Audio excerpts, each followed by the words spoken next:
What's up, everybody? I'm absolutely April. Welcome back to my channel. I do recaps on TV shows, movies, anything that I'm feeling called to. I want to come and bring it to you, my tribe. So that's what I do. And if you like videos like that, you need to go ahead and subscribe to my channel and go ahead and join the tribe with me. So, also, like the video if you love the content that I'm bringing. Go ahead and please like that video so you can get me in the algorithm. Smash the notification bell so you'll be notified about all of my uploads. You never know when I'm coming to you. I'm going to try to keep a good schedule, but you know I'm going to come every week with a Married at First Sight video and maybe a Ready to Love. You just never know what I might come to you with. So, without further ado, let's get into Married at First Sight. And I want to go ahead and apologize because I am a little stuffy. I got some allergies or something going on, but I did not want to miss the video to talk about this video with y'all and get my reactions and kind of get your reactions too, because you know I love when you comment. So don't forget to comment down below. Give me your thoughts on Married at First Sight. We're on season 16. We're on episode 7, I believe, if I'm not mistaken. Yep, we on episode 8, 7. Jamaican Me Crazy. So the couples are still in Jamaica. We all know from last week that Clint and Gina got into it because he made the slender comments saying what he likes at, or what he usually went for in his women were slender women. And we all know that Gina also said to him, not in front of the other couples, but she did say to him that, she's not usually attracted to gingers and his gingery features. So that's where we are with them. So Gina's still feeling disgusted about what Clint says and what he likes. So Clint goes and speaks to Chris and Eris. Now, I'm not really sure why he called on Eris of all people, but he did call on Eris to kind of tell them, keep them updated about what was going on. I would have thought he would have asked Shaquille because Shaquille seems to give good sound advice, but maybe he's not clicking with Shaquille like that. Not really sure. But nevertheless, he calls on Chris and Eris. So, Erin says that Gina may have interpreted that way because of her insecurities. And I tend to agree with Eris. I think that Gina did say a while, maybe a few episodes ago about when she was trying on her wedding dress, to be exact, she talked about how she's done a lot to be okay with the skin that she's in and her body shape or whatever. I think that Gina looks great. I think that she has a nice shape. I thought that she was probably the best looking one in her wedding dress. However, she's done a lot to get over her insecurities. And I think that Clint is saying that he usually goes for slender women. That just triggered in her head saying that you think I'm fat. And I don't think he was saying that. But again, I don't think it came out the best way. And plus, it triggered her insecurities of her weight issues. So it was a lot going on in Gina's head when he said that. So now Clint says he doesn't feel like he can be himself now and just say things.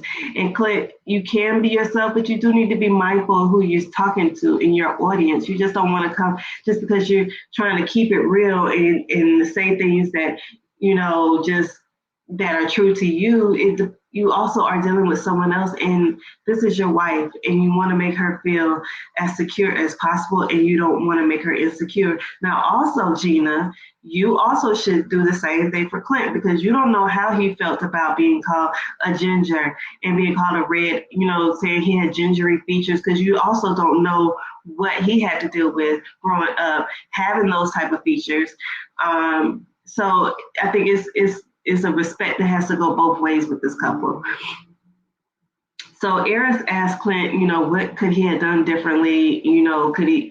Does he think he could have done anything different? And Clint said he could have been more eloquent in the way that he spoke and the way that it came across. And I tend to agree with that. And he definitely says it didn't come out the way he was meaning for it to come across. So Eris is, thinking that maybe things will change at dinner for this couple. I don't know, y'all. I think that after this was said, number one, Clint has made the ladies and the other couples, the ladies on the cast also uncomfortable with what he says. But it's I think Gina she's already wasn't attracted to him, so this I think have kind of put the stake in what they got going on. I don't think that Gina is going to really, even though she may say she forgives him, I don't think she really is going to forgive him. I think this is going to be an ongoing theme in their marriage. And I don't think she's going to let it go as easily as one would think she should, because she too said some things that were disparaging against Clint. So 2 hours later, the couples all get together for the last meal in Jamaica. Gina's, says that Clint did apologize in the room. Um, but Eris says in his confessional that he does think that Clint needs to apologize to the group because it was done in front of the group. So Eris definitely has a lot of good insight for Clint, but he does not seem to have the same insight for himself. So yeah, I can see that Eris is not totally oblivious, but when it comes to Jasmine, he doesn't seem to, have the same advice for himself, in my opinion. So Clint apologizes in front of the couples and says, he tries to keep it real, but his comments, with his comments that he did say about slender and athletic builds, it did come off, and it was the wrong choice of words. So Gina does say that she apologizes and willing to give a second chance. Um, I don't think so. I think she lied through her teeth. I don't think that she's going to forgive Clint, but I don't think that people in glass houses, Gina, should throw stones because you did the same thing to him. So it should be a wash, but it's not going to be a wash. She's going to hold him to it. She's going to hold him to that what he said, the comments, and how it made her feel. But she doesn't seem to be looking inward on herself. If I was to say my opinion on this, they're both wrong. They're both wrong. I guess this is where keeping it real goes wrong. They, felt like they could speak openly to each other, but you did not consider the fact that you still don't know each other. Sometimes I know me and my husband, we could talk about different things. And then if I say something, he knows my intent and he knows it wasn't coming from a bad place. But if I said that early on in our relationship, he probably he would take it wrong. Like I said something, like I just said something about kinky hair, and he took it like I was saying something derogatory when I said something about kinky hair, and towards one of his family members. Oh, I like her. She has really thick and kinky hair. I like her hair.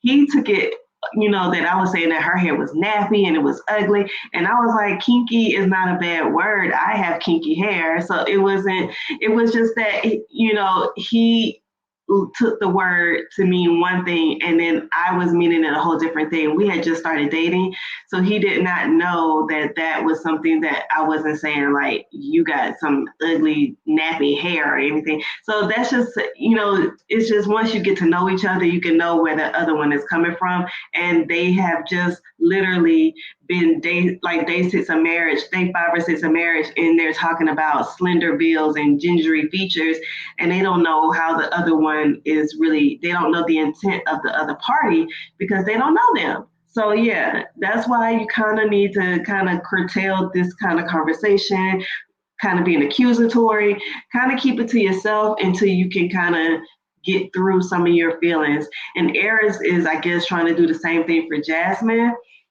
but his thing is he had told the guys that he called Jasmine a 4. So, and so that's the thing. If you have these feelings and emotions, you need to keep it to yourself. Don't be around here telling everybody because it's going to come back to bite you. I promise you that. So Clint apologizes to the group, and says he used his wrong choice of words. So Nicole says because Gina has taken his apology, has accepted his apology, that she's going to give him a clean slate since Gina is willing to move forward with Clint. I don't think Nicole has. I think Nicole is ready for Clint to say anything or look wrong or do anything wrong, and she's going to jump on him again. So Clint does feel like he says that he feels closer to Gina after the blow up because they were able to work through it. I think you're able to work through it, Clint, but I don't think Gina is. Gina is faking the funk. So Gina asked the table to for the other couples to rate their relationship leaving the honeymoon. So McKinley says he knows his jokes are not landing, and so he rates their relationship about a 7.5 because he knows his jokes are not landing. He knows they have a lot of work through with his complaining and being an introvert. So he wants to work up to a 10. I think Dominique says she feels about the same, which again I think that's cap. I'm calling cap on that because I don't think that Dominique likes McKinley in any way, shape, form, or fashion.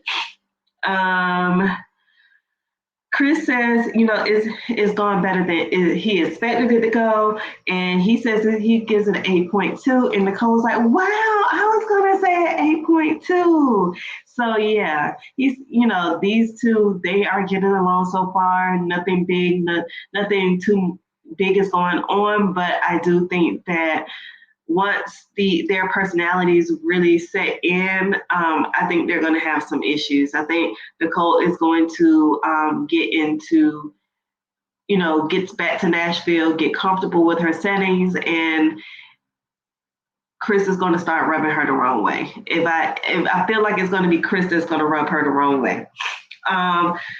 But like she did say at the table that she does not know what's going to happen when they get home. So right now she agrees with Chris at an 8.2. Clint feels Nicole is going to take Chris on a ride. He feels like Clint that Chris is going to be he's not going to be able to handle all of the things that Nicole has. He says, she's a big New Yorker, and Chris is kind of really like passive. He doesn't see where it will click. But I think if Chris can set good boundaries and not allow Nicole to kind of steamroll him, I think they will be okay. So Kirsten feels that there is a time and a place to joke, and she feels like Shaquille has been joking a lot, and that has rubbed her the wrong way, but she rates them a 7. Again, I don't know if I totally agree that she's being the whole truth. I think she's taking it safe. Most of these couples who are rating are going around the safe route. I don't blame them, but at the same time, I don't think they're being truthful. Shaquille says he agrees with the rating of a 7. Gina says she's pleased. But she rates it a solid 5 because of what they just went through.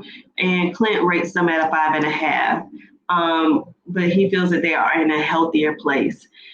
Clint, I'm telling you, I don't know if you're looking with rose-colored glasses. Gina has checked out. She's going to fake the funk, but she isn't.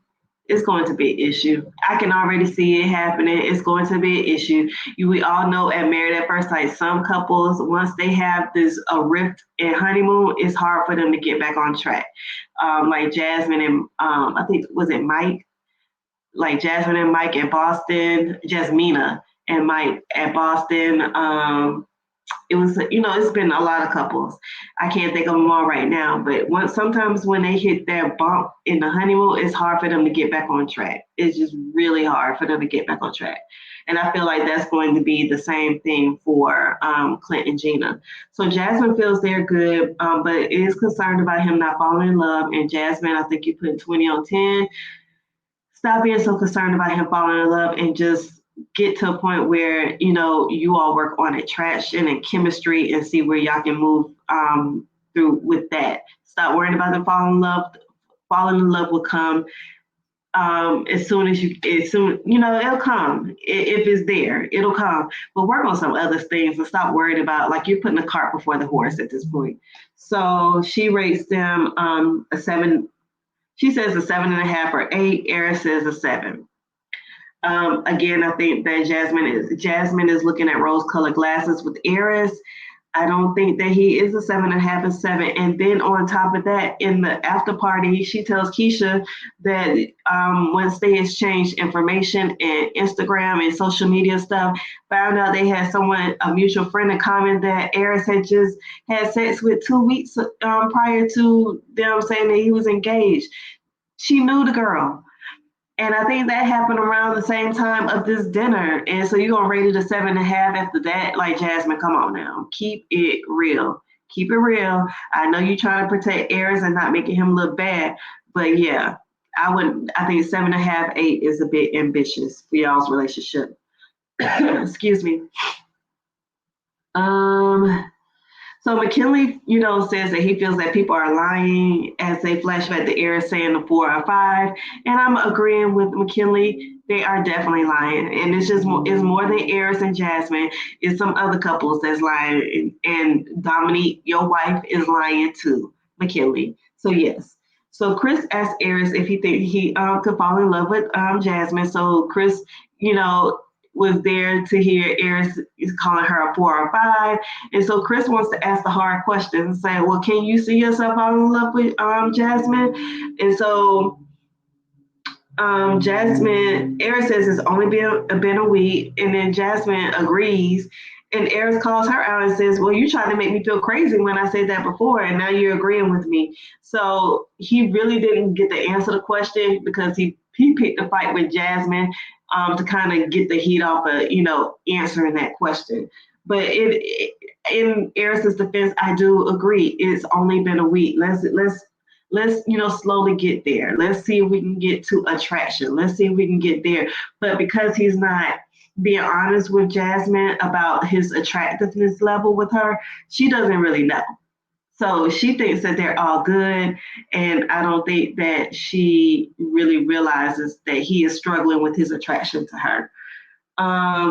Chris thinks that Jasmine is ready to be a wife, but doesn't think that Eris is ready to be a husband. And I agree with you wholeheartedly, Chris, on that one. So Eris says he does feel guilty that he isn't as attracted to Jasmine as she's attracted to him. And I think that she is attractive, but I think if she saw Eris on the street, she wouldn't be trying to holler at Eris, or she wouldn't be like, "Ooh, let me holler at Eris." I don't think that he's necessarily her type either. I don't see her just like, if they saw each other in the club, that she would just be like, "Ooh, let me holler at Eris." I don't think she would. But who am I to say? I don't know. So Dominique and McKinley, they're having breakfast, and she's surprised, that he went through the process because he is so skittish about everything. He complains about everything. He doesn't tend to, do things that are out of the ordinary or what is considered risky or adventurous. And she wants him to be excited to do things just as much as she is. McKinley just tells her, I like to talk junk, just like he does with his brothers and his friends. And Dom said, "Well, I ain't your brother."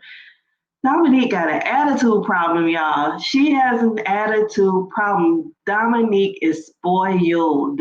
She's spoiled, and she wants her way. She does not she doesn't know the art of compromise. I don't know if she's also an only child, but she's definitely not compromising.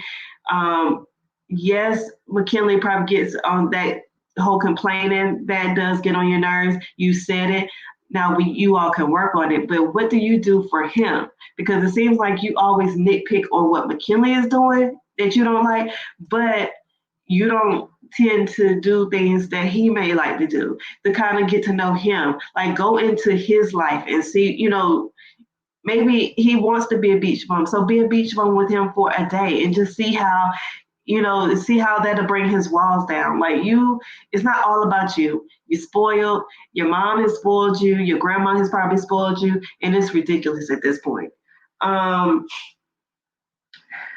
So Don feels like she's a coach and pushing him to do things. But McKinley says, I've given you the benefit of the doubt, but you don't tend to give me the benefit.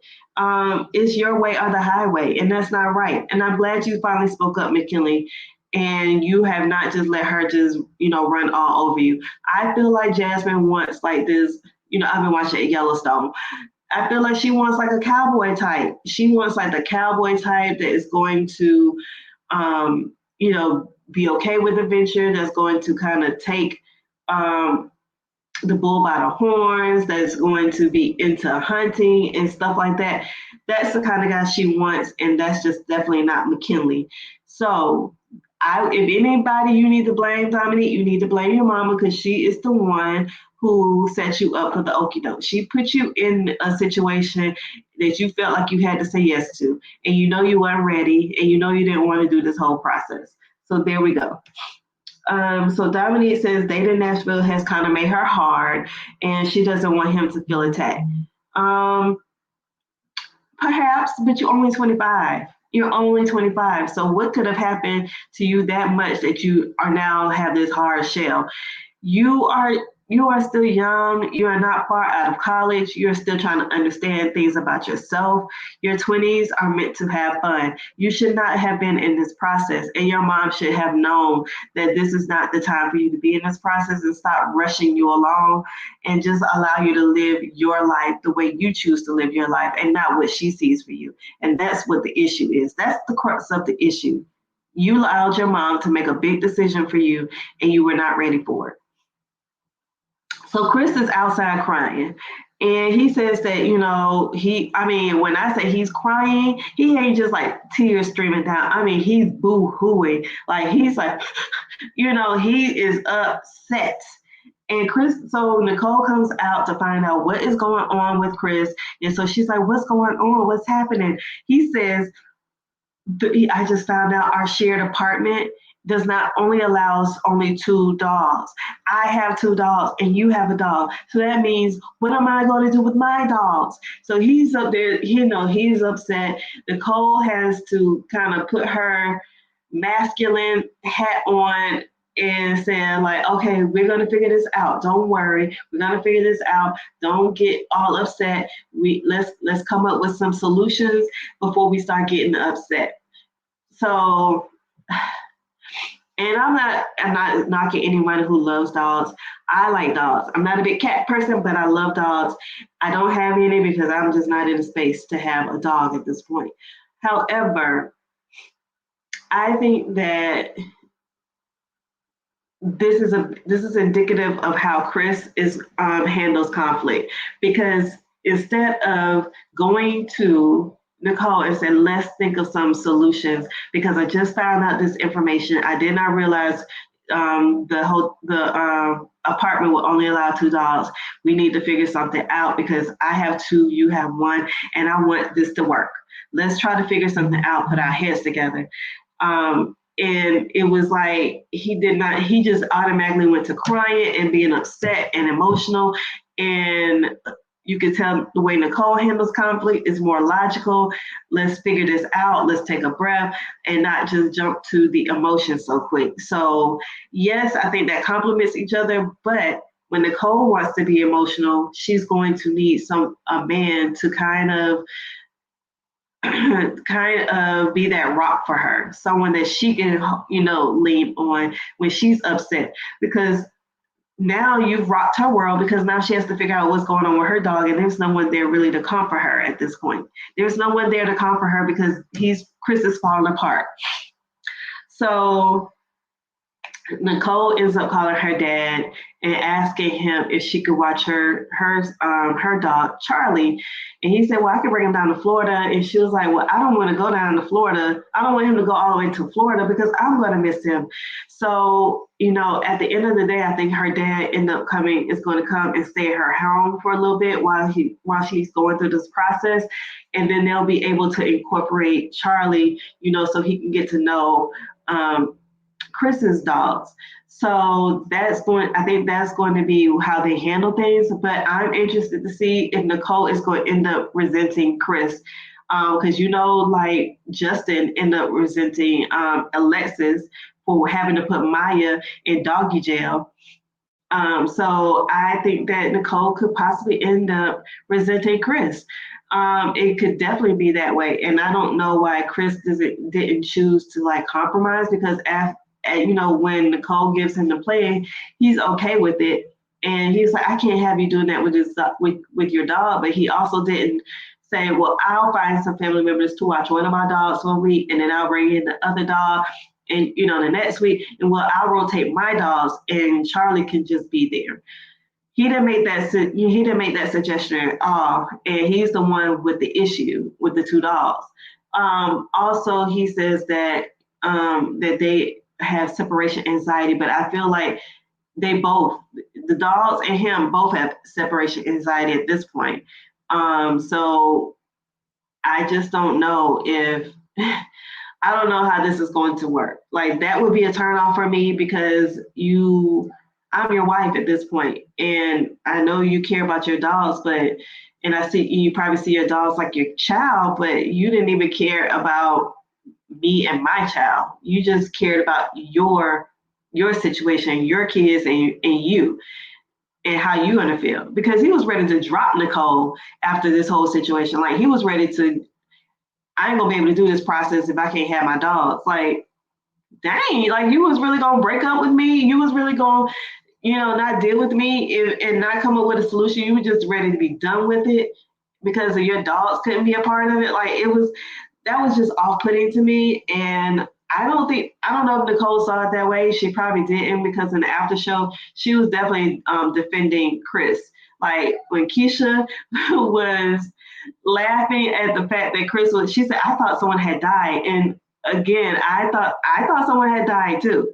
Like at first I'm thinking either a parent had passed, a family member, or maybe one of the dogs had passed the way he was crying. I mean, because I've never seen someone having that gut reaction about something, about a dog not being able to be in the apartment with him and not come up with like a solution. Like what do we need to do? Because I'm wanting to cultivate this relationship with you, and I know that you have a dog that you care about. Like it just did not make sense to me, and I just don't know. It just, I don't know. It was just weird to me the way he acted.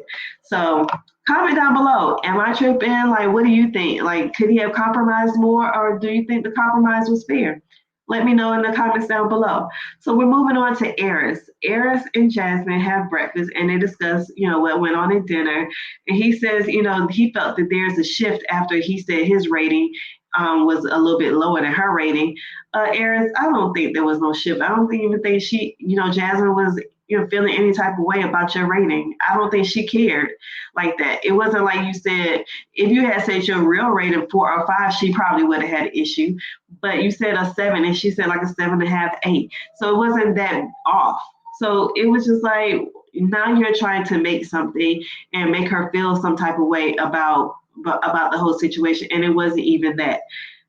So Jasmine says the past few days have been complicated for her. And now we know why it has been complicated, because she found out that her mutual friend that she knows, Eris had just had sex with a couple weeks prior to the engagement.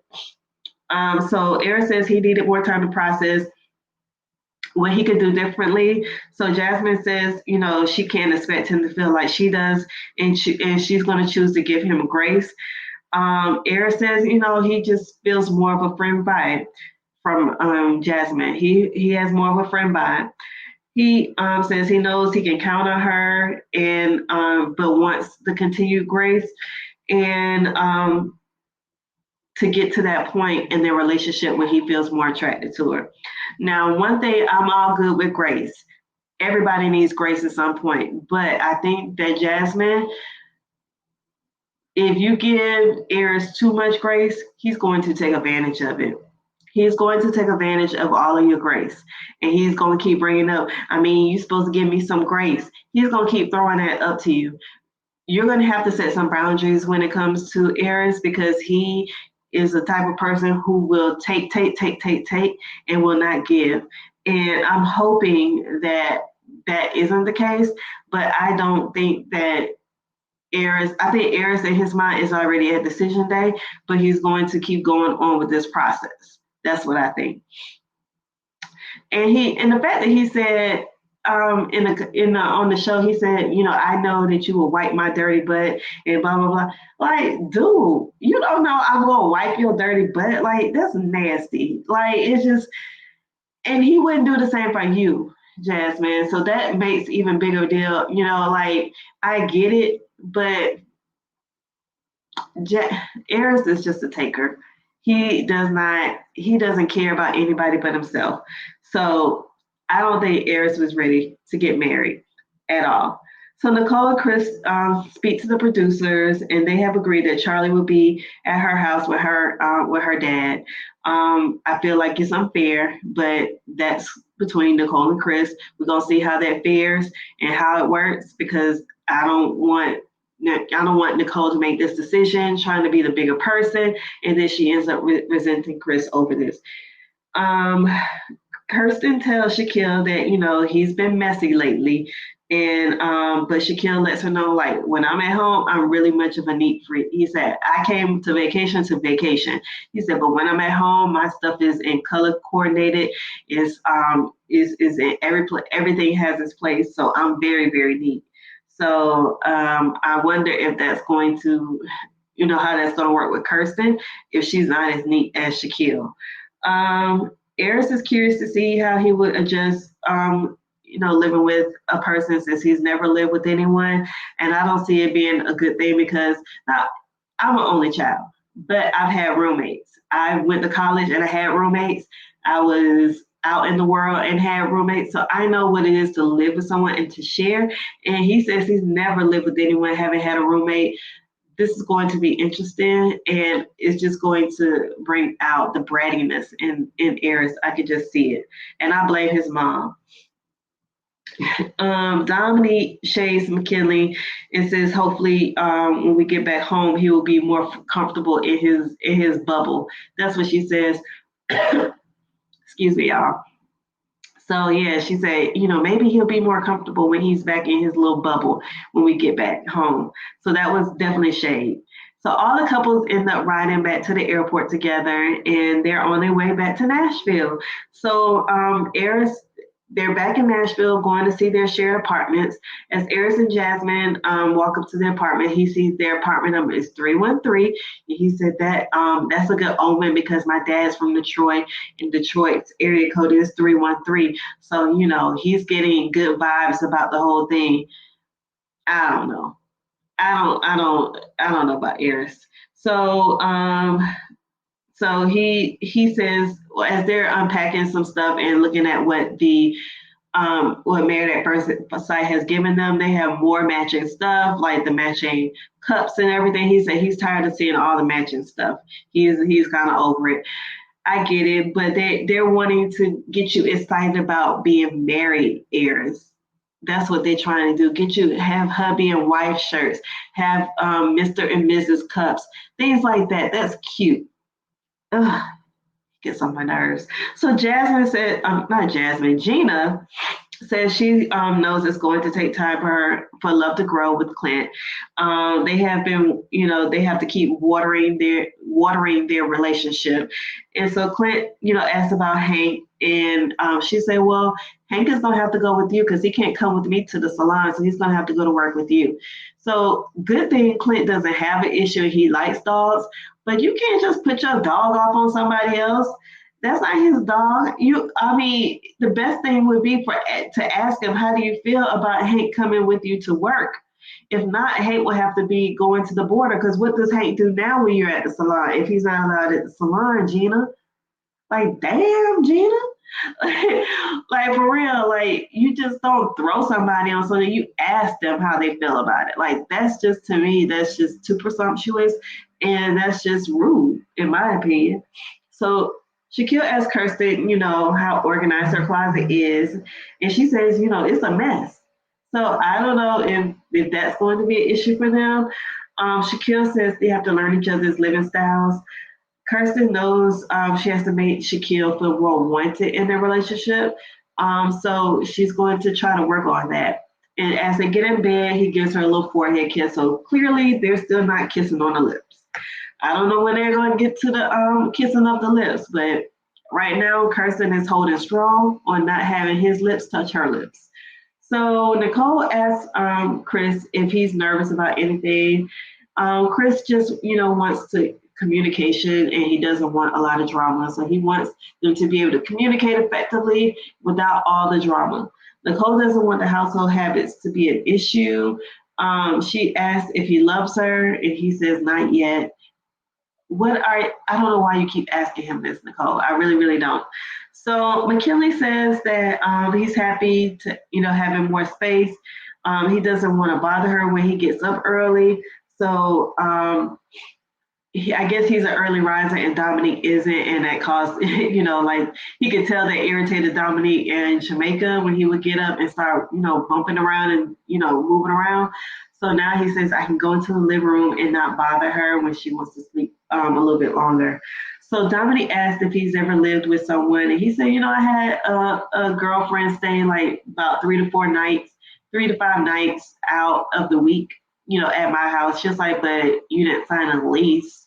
You didn't, so you really didn't live with someone. I'm like, Dominique, 3 to 5 days is basically living with someone. It's basically living with someone. It's not all the way. Y'all didn't sign a lease together, but it's basically living with someone. If they're spending that amount of time during the week, that's a good indicator. It's not all the way, but she's, like I said, Dominique she's nitpicky and she's naggy, and it's kind of annoying me. She's asked, about if he's more traditional, and he's like, I don't mind cleaning up. I don't have a problem with cleaning, taking on some of the household chores. I'm not to that point where you have to cook and clean and I just go to work. He said, I'm not traditional to that effect. So that was a good thing. Dom feels like it will take patience on her part to make things work. And it really will take patience and consideration and compromise on your part. It can't just be you just taking, like you are the female, not quite, but almost like the female version of Eris, that you just want to be a taker. So Eris is concerned about Jasmine going to the bathroom to do number 2. So he was like, I mean, are you going to do that around me? Or what did she do in Jamaica? Was she doing that in Jamaica when y'all just had one room together? You think she just going to be just having the door wide open while she goes number 2? If she didn't do that in Jamaica, don't think she going to do that there. Like, come on, Eris, like, get with it now. So Eris is bossing Jasmine around. He wants her to take her shoes off in the house. Although I do agree, I take my shoes off in the house. I do not walk around my house with shoes on because of the germs. The germs. You are walking around outside. You're not going to be tracing on those germs into my house. So yeah, I get it with that. But then he starts saying, well, I got to have the left side and you can't go into this drawer. I'm making executive decisions. I don't like that. I don't like that at all. I don't want no man to be telling me what to do the way Eris talks to Jasmine. I just feels like it's rude to me. I feel like it's rude, and I don't feel like he is caring about her feelings. Like, what does Jasmine want? You don't even try to take time to figure out what Jasmine wants. It's all about you all the time. And I get being an only child, but I mean, it's got to be, you got to know like how to share, how to care about somebody else. So, so Jasmine is feeling that he's getting a little bit bossy. So Eris also would, if asked if there would be something she would change, about the trip. And she says, no, everything happens for a reason. So she's going to go with that. It happened, and it was whatever happened was supposed to happen. So Mac asked Dom how she feels about moving in, and she's kind of unsure at this point of how she feels. Because she ain't feeling Dom, she's not feeling Mac. Dom is not feeling Mac at all. So she's kind of unsure about it. Eris and Jasmine arrive at Eris's Airbnb. It looks like an Airbnb. Arrives at his house. He has a gym in the house, so she's like, oh, he does like to take care of his body and himself. It just wasn't that he was just trying to get away from me. Two things could be true, Jasmine. He was trying to get away from you, and he was trying to work out. He says he has a man cave in his little Airbnb where he and his friends go to watch the game. and he says that Jasmine isn't allowed in the man cave. Okay, as long as, and she's like, well, as long as I get my makeup room, I'm fine. I won't go in your man cave. You don't go in my makeup room. So Eris has like little plastic towers where he puts his shoes, so that's there. And when she looked at the bed, she saw the obituary of in a frame of his father, and also a picture of his father on the other side of the bed. So she asked about that, and Eris tells her that it was very sad because it ended up being a double funeral because his dad ended up getting unalive, and at the same time his uncle had passed away as well, so it ended up being a double funeral. So Jasmine notes that he wears a medallion of his father every day, and she understands that that just allows him to feel close to his father. So that made me get to thinking, because I will be doing group grief coaching. You may not know, but I will be starting grief coaching for people to help them get through their grief. And so that just makes me know that the reason why Eris probably does not want to get close to people that he's never been in love, because he doesn't want to lose that person. He really loved his dad, and he really loved it. He had a lot of love for his dad, and his dad just was left, and he's still dealing with that grief. I don't think he's properly has properly grieved. I think he has a lot of PTSD from his dad's issue, his dad leaving this earth, and he has not dealt with that PTSD. Thus, and such, it has filtered on into his romantic relationships, that he doesn't allow people to get close to him, because he probably has some abandonment issues of his dad leaving, and being vulnerable and loving again is daunting for him. So I feel like that's one of the reasons. Once he heals a little bit more from his dad and being a little bit more accepting of his dad leaving, because he said he still feels like that 11-year-old boy who still wants his dad. He has not totally accepted his dad. He has not reached that acceptance of his dad leaving this earth. So that's why I don't think he can properly love anyone until he deals with that emotion of losing his dad. So that's just my take on it. So I kind of understand Eris a little bit better now, because of the grief and him not getting past the grief as I mean, and no one has probably helped him with it, because I know in a lot of our culture and Black culture, we just like pray it away, sweep it under the rug. Even I was told when I was grieving my husband when he passed, I mean, I think a year or two later, they were like, you should be over it by now. I had family, like, just pray about it and tell God, this and that. And that, yes, God, I believe in God, and I know that God can do anything but fail. However, you still have to deal with those emotions, and you have to do things when you're ready, and then it's timing, and you can't just sweep things under the rug, because I always say it's like a volcano. You keep pressing it down, all that pressure that you put it down. Like, let me not deal with that. Let me just kind of push it down and not deal with those emotions until the time you erupt. You will erupt, because all of that pressure is going to build up, and it's just going to explode, and it's going to come out in different ways. Believe you me, it will come out in different ways. So I'm hoping that Eris can get to that point where he is at a point of healing.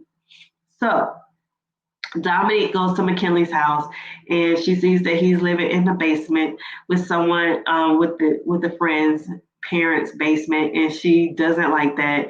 She's looking around like, ugh. He don't have nothing up, and blah, blah, blah. So he's been in this basement or area of the house for 5 months.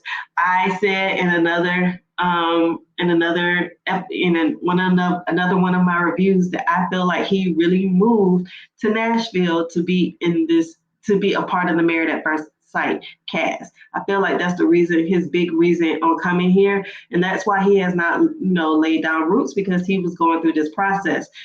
I guess he said, well, if I'm going to get married at first sight, I will end up getting married. We can go find something together, and versus me going and having to break a lease. I think he low-key said that on this episode, and I feel like that's what it is. He came to Nashville to be a part of Married at First Sight. I think that is his sole reason of coming. Now Dominique does say like, well, how are you? She said it just seems like you're not trying to set roots, that you could be trying to leave and not, you could just leave at any time. And so she also says that, how do you get a whole wife and not deal with and not have anywhere to bring this wife, or just have any roots set down. You rather get married versus signing a lease. And she said, to me, the easiest way would have been signing a lease. But I think the reason why is because he came to Nashville to be on Married at First Sight. He ended up getting it. So it was no reason for him to go ahead and get a lease an apartment because he didn't know he and his wife were going to end up doing. So that's what I think the issue is. And Dominique is like turned off by it. She just does not like that McKinley at all. She's not giving him any grace. She's not giving him a pass. She just doesn't like the fact that he lives in this little room with hardly anything about him. She's like, well, he asked her, he's like, well, does this make you feel closer to me? She was like, well, I mean, judging for what was out here, I don't have anything to judge you off of because you don't have anything up. He had his bed and he had some pictures. And I get it. I've lived with a friend before when you're trying to get, back on your feet. I've lived with a friend before. So you won't have too much of yourself up there because you're planning on leaving. So I think when he started this process, he planned on leaving. So wasn't no need to put any personal information or personal stuff about him because he was looking to go ahead and just get married.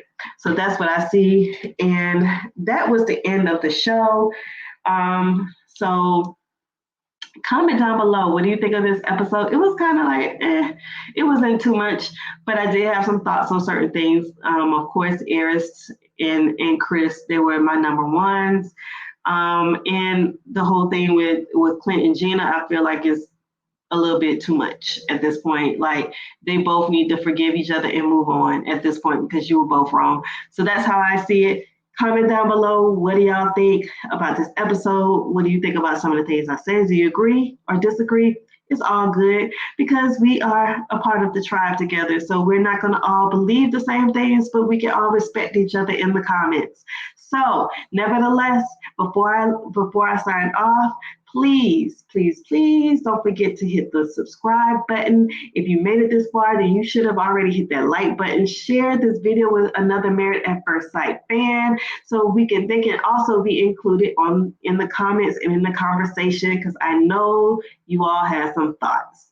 So hit the notification bell so you'll be notified about all of my uploads, and I will see y'all in the next video. Peace.